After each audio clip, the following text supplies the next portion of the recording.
The Dottifier is a hands-free dotting aid that magnifies your dotting projects and relaxes your eyesight. Follow these simple steps to set up. Remove the Dottifier and auxiliary lenses from the packaging. The Dottifier comes with 4 auxiliary lenses. Each lens has a different magnification, as marked on the side of the packaging. Remove your lens from the packaging. We recommend trying the lowest lens first.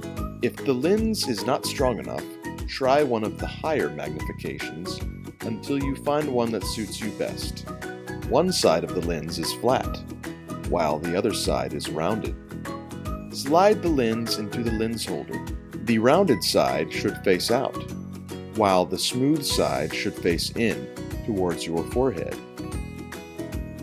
Now that your Dottifier has been set up, place the visor on your forehead.